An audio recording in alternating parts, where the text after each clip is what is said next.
A história se repete novamente, exprimindo-se entre desapercebidos e atentos. Numericamente falando, os desapercebidos são esmagadoramente maiores. Mas este não é o mérito do assunto deste vídeo, por assim dizer. Mas alguém ousaria dizer em qual pé estamos? Ou qual seria o próximo passo a ser dado com relação aos dias atuais? Historicamente falando, nós poderíamos arriscar várias interpretações dos dias de hoje, mas isso seria bom ou seria ruim? Se partirmos da premissa, qual o tabuleiro no qual as peças estão predispostas é orgânico, então simplesmente estamos diante de um buraco negro com relação aos dias de hoje. Pânico, discursos inflamados, pontos de vistas e opiniões sem o menor critério técnico de quem faz esboços das coisas em que estão acontecendo, tentando assim adivinhar o que está acontecendo, buscando talvez um espaço a ser visto ou alguma coisa nesse sentido, mas a minha pergunta é, isso é bom ou é ruim? Você precisa de mais informações assim ou as que você tem já estão te saturando por completo? A palavra correta é essa mesma, saturação intelectual.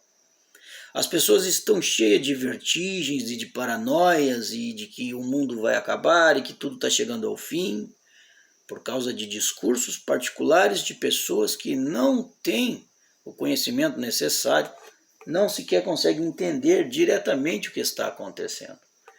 Não entendem que isso que estamos passando é uma situação natural. A história conta várias e várias e várias vezes este mesmo acontecimento, cada um ao seu tempo.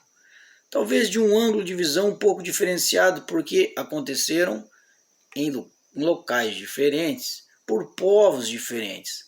Mas a psicologia dos acontecidos e a parte política dos acontecidos é a mesma coisa. Pouco muda com relação às ideologias, porém, o final é sempre o mesmo: catástrofes e destruição. Em todos os lugares que o que está começando a acontecer aqui no Brasil, aconteceram. Isso na arte da guerra é chamado de implosão do Estado. É quando um país ele está evitando a guerra de uma forma, mas provocando-a de outra. E isso é um critério completamente orquestrado e é feito passo a passo para que os danos sejam minimizados. Porém, é orquestrado, é tudo feito de propósito. Infelizmente para nós, para mim, eu e você, pessoas comuns, que não participamos aí na imensa maioria das vezes de sociedades, acabamos passando por simplesmente pequenas engrenagens que, se quebrar, pode ser lubrificada, outra nova e posta no lugar. É só o tempo passar e novas engrenagens nascerem. Infelizmente, nós somos vistos dessa forma. Mas afinal de contas, o nosso inimigo está aqui dentro ou está lá fora? E qual seria este inimigo? Você já parou para pensar nisso? Se nós temos um inimigo. Porque se você sair para fora da sua casa, você não vê uma pessoa com uma farda vindo te afrontar. Você vê o seu vizinho, o seu colega de trabalho, a sua ex-amiga, o seu ex-amigo, o seu ex-colega. São essas as pessoas que estão vindo te afrontar. Não é ninguém com uma língua diferente ou com um pensamento diferente. Na imensa maioria das vezes as pessoas simplesmente estavam ociosas demais e decidiram viver segundo uma ideologia que elas nem sequer compreendem. Mas aquilo, por instantes, está dando um porquê de existência. Então elas se apegam àquilo e levam aquilo adiante. A humanidade, na verdade, tem um inimigo só. Ele já teve vários nomes. Porém, nessa época em que estamos vivendo, ele tem um nome em particular diferente de todos aqueles que vieram antes dele. E o nome desse inimigo não é esse que você já veio na sua mente, é outro. É salto quântico. É um estado em que o seu psicológico vai ter que sair de um conceito e pular para o novo. A sua mente, o seu intelecto vai ter que começar a interpretar as coisas de uma forma mais cientificamente falando. Para não dizer outra palavra, porque daí me chamarão de louco. Mas a ciência, no final das contas, ou no seu início, tem outra definição. O salto quântico, algumas pessoas deliberam como se fosse absolutamente o fim do mundo.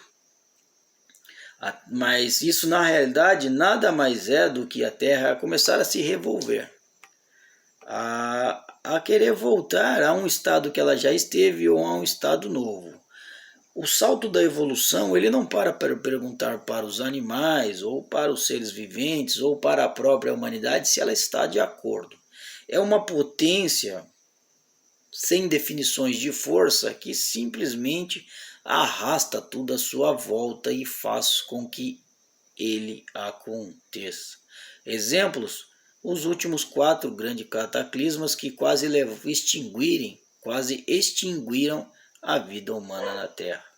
E que pouquíssimas pessoas sabem que o planeta já passou por isso. A imensa maioria das pessoas conhecem a vida na Terra ou a história da vida na Terra a partir de um Gênesis. É um conto dos filhos de Eber, os hebreus, mais conhecidos como judeus, que é o conto hebraico difundido principalmente aqui na América do Sul.